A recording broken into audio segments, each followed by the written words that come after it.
Hey, it's Uri from Textures, and you're watching CMS TV.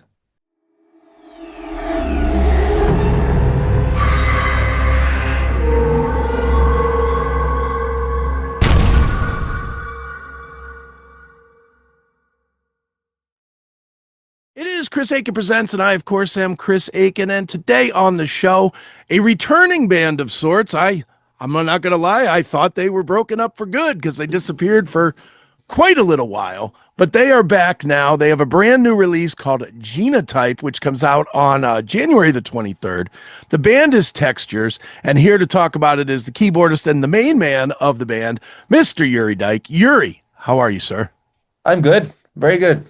Great. It's great to Yeah, speak to you, man. And it's same. great to speak to you just because I'm going to be honest, like I said in the beginning, I didn't know that I was going to get a chance to speak to you at least about textures, man. It's been a good little while, so why don't we It start with the has. obvious question?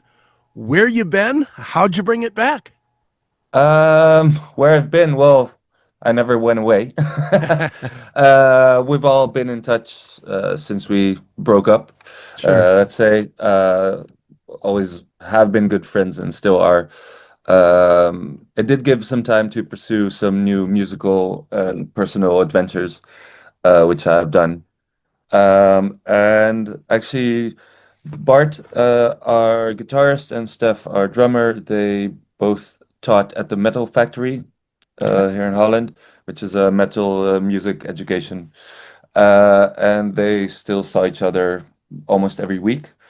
So they started to talk about the idea of, getting the band back together. And uh, I don't remember, like 3 years ago or something, we had a barbecue, all six Okay. of us, just, as friends do. And yeah, Steph suggested to think about the elephant in the room. What would everybody think about getting back together? So we took a few months to think about that and scheduled a few meetings, talked to our old management label to see, if it would be possible to get this off the ground. Yeah, and the rest is history, I guess. Right on. Well, I'm curious, Yuri, on not so much on getting back together. It's great that you guys stayed friends, which makes it easier to come back together.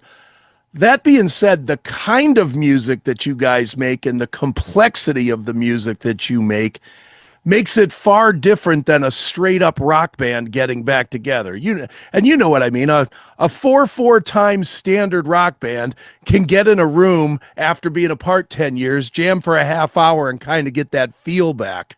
But with what Maybe. you well, maybe, but for sure the complexities that you guys have in your music takes a lot more time to kind of mold each other back into. Was that a difficult move to get everybody to come back together? A little bit. I mean, first of all, I'd have to agree with what you're saying, which I don't entirely, in the sense that, yeah, correct, we do make complex music, but if that's all you've been doing for a very long time, it becomes second nature. So, I mean, it's not like you have to reinvent the wheel. That being said, it is true that it took a bit of time to kind of finding a direction again. I mean, being apart for a long time, uh, you know, you change as a person, as a musician, your taste in music changes, you learn new techniques, new things, whatever. Trying to put all that, in something workable, that takes a little bit of time. But for us, I think one of the bigger choices we made here is that we not everybody wrote on this album. Okay. So previously it would be a bit more like everybody pitching in, but it just we thought it would work better and faster if it was just three of us, so Bart, Steph, and me. Okay. Yeah, but actually being apart for so long also means you have a lot of inspiration. So a lot of ideas you've been collecting over the years and concept you've been wanting to work out and actually getting in the studio on a weekly basis and just, putting it all out there went quite smooth, I guess. Sure. Now, Yep. now, Yuri, something that I read, and take that for whatever it is. It could be dead wrong, and you can tell me. But I did read that you guys had, or you had, like 45 minutes to an hour of track ideas that you just kind of scrapped, that you let go of. Is that true? And what was it that made you decide that that material wasn't going to work for where you were at now? Yeah, that's pretty much true. I don't know if I think it's around half an hour or something of ideas. But the thing is, the original concept for this album was a double album, Okay. which would have been released at the same time. So for that album, we had the idea of like a traditional album, like 10 tracks, or I don't remember how many are on Phenotype, and one long song.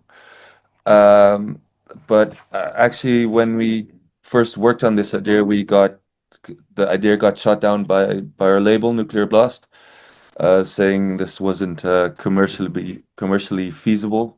Okay. So they told us to spread it out. But during that time, we split up.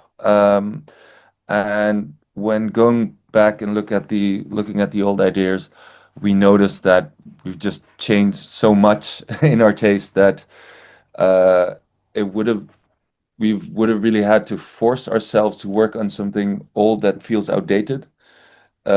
And we just thought maybe we should see what happens when we start from scratch, and that way a lot of more inspiration flowed naturally. We did use some of the old ideas. I mean, it's not all gone, Okay. but it's just so difficult creatively to get into something that has been on the shelf for so many years that Right. it didn't feel natural to do that. Right. And plus, the other thing is, let's say you wrote it, then you've got to sell old ideas to guys that are coming in with their own fresh set of ideas. Yes. Yeah, yeah, but yeah, I mean, it was already a complex thing to begin with. And there's one other really important part, which is quite a shame, but we already noticed this like when we split up that, I mean, people were starting to buy less CDs, Right. Spotify, Apple Music, stuff like that, really, trying to taking on, and it's like 10 years later, it's even a lot more so. I hardly own any CDs myself or Sure. LPs. So releasing a 45-minute track is quite difficult to sell. I mean, you Right. can if you want to release a single of it, you need to chop it up in parts, which kind of defeats the purpose of the whole musical concept. And we just figured it wouldn't be what it needed to be. Like it's Sure. the platform is wrong or something. Right. Well, it's interesting that you say that, Yuri. I mean, I know a zillion musicians, and there's two kinds of musicians. There are guys that want to make money, and there are artists. Sounds to me like you guys are more artists than want to make money, but at the same time, you have your eye on it.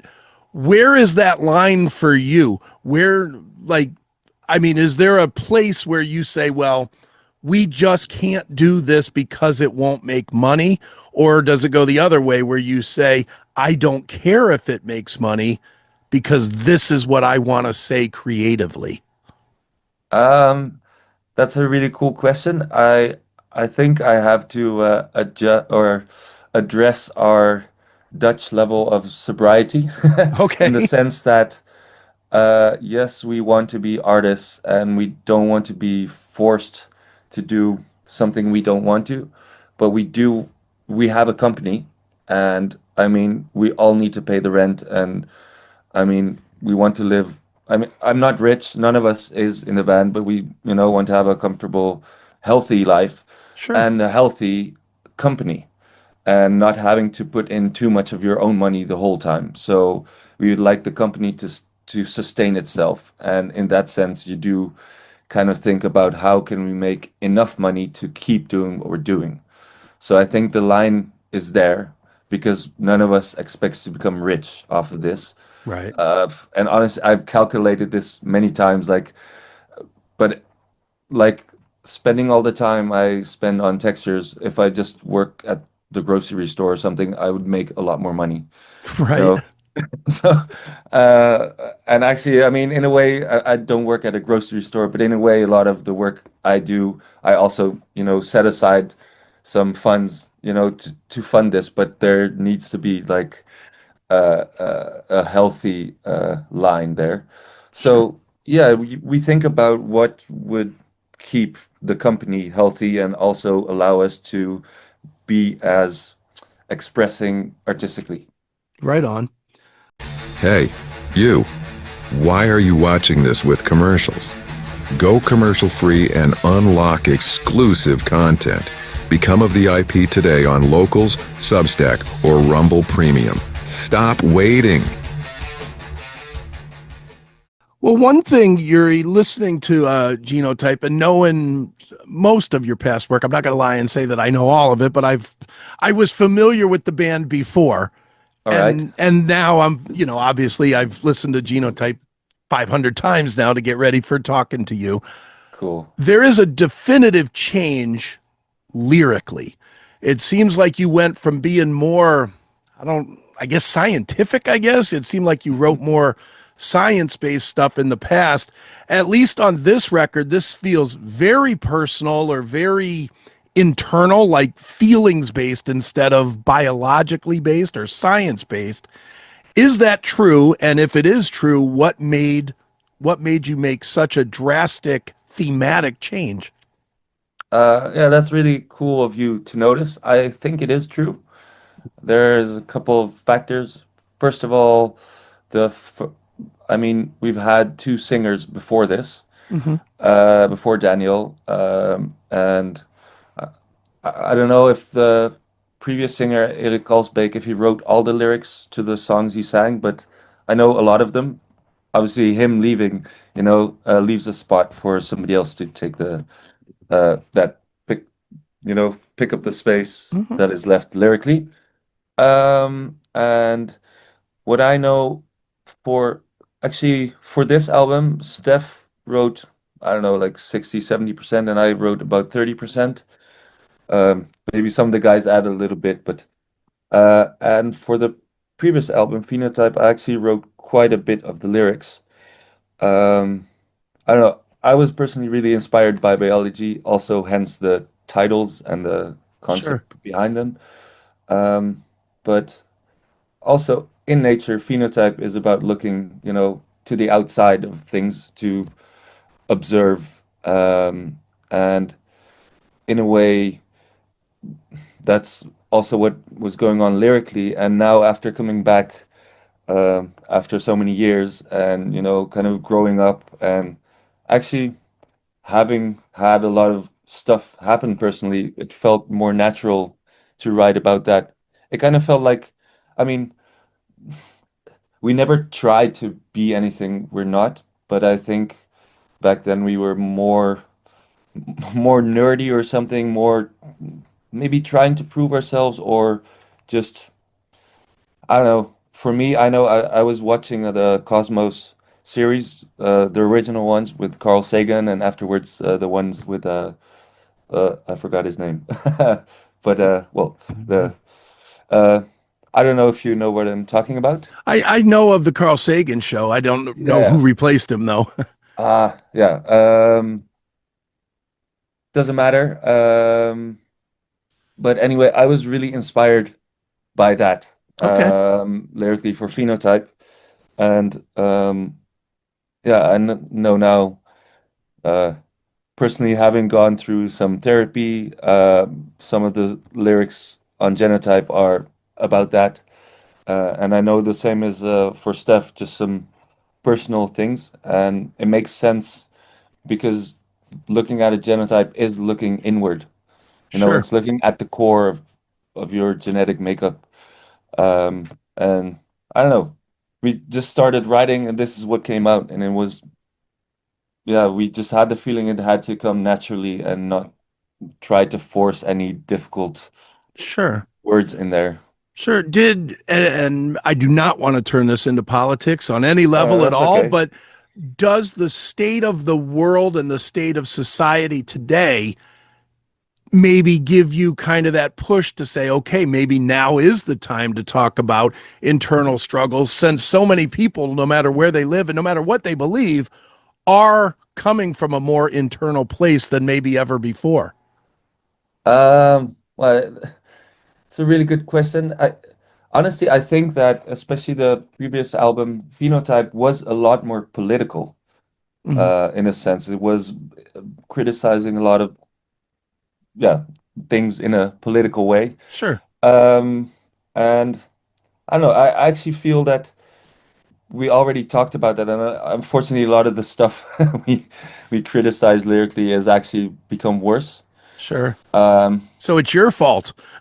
well, no, I mean, it just feels like we've already talked about that or something, and you can talk about it again. Uh, but maybe it's also good to just look inside, and in a way, I don't know. Personally, I never write lyrics to help anybody. I mean, if it does, it's wonderful. I do to help myself, to get thoughts out of my head. Um, but maybe in this day and age, it is more helpful to help people on a mental and personal level or something Sure. to give them something to relate to in there, because honestly, getting political is also something a bit dangerous, or Yeah. Yeah. you It know, definitely is. taking a statement on certain subjects can really, start discussions that take away so much from being artistic. Right. Doesn't have to be, doesn't have to be, but we always try to steer clear from that, especially now. Right. Don't blame you. Yeah. I do not Yeah. blame you. Well, Yuri, obviously, man, you have a new release that's getting ready to come out. From what I understand, you have a great tour coming up with Ginger. Yeah. Talk about not only about the Ginger tour, but talk about what comes for the rest of 2026 as well, or what you're anticipating as far as getting out there. Are you looking at the festival scene? Are you looking to do headlining show? I mean, what are you looking to do? Um, well, for the band, I think it's really good. What we chose to do now is kind of try to reach a bigger audience. Okay. So we specifically chose to not do a headline tour yet, Okay. because we've been away for quite a while, and our original fan base might have shrunk a little, and we need to put ourselves out there and try to reach people that haven't heard us before. We got this opportunity, and that really matched kind of what we were thinking of doing. And I think we have a few festivals coming up, but not unfortunately not too many. Uh, but we're probably gonna look at another support, or how do you co-headline tour or something Sure. for the end of this year. And hopefully by then, kind of buffed up our fan base. Right. So that gives us a good platform to do a headline tour, because I think if we would go out now and do that, we'd play like, 200, 300, maybe 500 people venues. It's better if we can, crank that number up a bit and Sure. really get it out there. Right on. Do Yeah. you anticipate that that's going to be mostly Europe, or do you see maybe later in the year being able to come over here to the States and tour around, or does it really 100% matter who you go with or who you tag team with? Um, no, I think it will be mainly Europe. Okay. Maybe, Asia. We've always done pretty well in India, and we've been to Japan last year and South America. So we've done one tour in the US way back in 2011, Okay. which was really cool experience personally, but financially it was really, really, really difficult. Like, the States is just so big, and well, now it's become even more difficult, I think. Yeah. Talking about politics again. But I know in the past we kind of decided as a company that it wasn't really feasible going to the States, because it just takes, three, four, five tours, and then you kind of start to see returns. And before that, it's just building up debt. And the Sure. first time we went, we had luckily we had a Dutch to say subsidy, but I don't know. We got money from the government. Sure. A subsidy. Yeah. Yeah, but otherwise we would have gone like 12,000 euros in debt. Oh, wow. Yeah. So, I mean, that's a lot of money because that is money that is coming out of our own pockets. hmm So I don't know if something really cool comes up, like a tour that pays for all the costs, and a little bit for, you know, paying the rent back home. I think it's definitely not off the table, but our market has mainly been Europe, and it's just, a bit easier to get everything done here because here you just rent a van and you can Right. go wherever. This episode of the CMS Network is brought to you by our sponsor, Blackout Coffee. If you are a coffee lover, you will love when they are selling over at Blackout Coffee. Make sure you get yourself some. The only thing woke about this company is the drinker of the coffee because it gives you quite a jolt. I am a personal fan of the Brutal Awakening Dark Roast, but everybody's a little bit different. Make sure you get what is your favorite today. Go to blackoutcoffee.com. Use the promo code CHRIA20 to save 20% on your first order. It's that simple. So one more time, blackoutcoffee.com. That is the link, or use the full link if you're going to shop around that is scrolling on the bottom, and get yourself some of the best coffee that is out there today. blackoutcoffee.com. So, Right, but and you're right. I mean, I think it goes both ways these days now because I mean I've seen some really big American bands that have canceled European tours just because of the cost, or they yeah, can't find a bus, or yeah, there's all kinds of people don't look at. I guess fans don't look at the little things at the got to eat every day, got to gas the bus every day, got to gas the van every day. yeah. Got to pay somebody to do merch, got to pay somebody to move gear. You add all that up and you're making, I don't know, $1,000 a night. That does not cover No, even not closely. at all. No, no, and it's difficult, and it hasn't gotten any better, in the 10 years we've been gone. Prices have gone up. A sound guy asks twice what he used to, hmm 10 years back, and you know, uh, well, I actually live in the same house, but I rent a larger part of it. My rent has gone up like three times or something Yeah. in the last 10 years. So, yeah, I mean, I'd love to do it, Right. like really, uh, but we've done it in the past, and it's just really, really demanding, and you just need to find a healthy balance between, doing, you know, getting a bit lucky, doing a few festival shows that pay really, really well, so you can hmm do a tour that pays a bit less, but you have some money saved up, to kind of equal it out. And also, like I said, I mean, my landlord, he needs the rent every month, Right. Sure.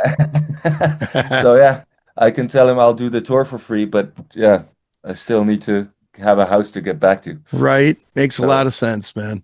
and Well, dude, still like that. obviously, man, Genotype out January 23rd here in the States. The band is Textures.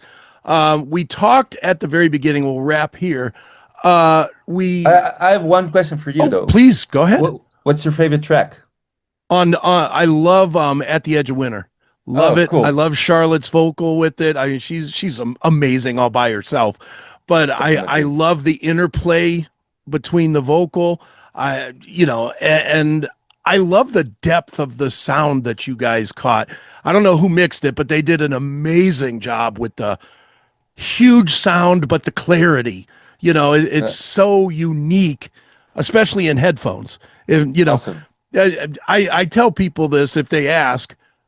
A good record to me is something that I can listen to in my headphones, on my computer, and on my phone, and not feel like one is better than the other. And that is what Genotype is to me. It sounds good everywhere, man. It's just a great sounding, great record, man. You guys did a fantastic job. Awesome. Thank you. Yeah, it was mixed by Forster Savell, Oh, by the from way. Carnival. Yeah, Yeah. yeah. So, Yeah, Yeah. good stuff, man. Well, dude, like I said, last question. We talked at the beginning about Spotify and Apple Music and all that.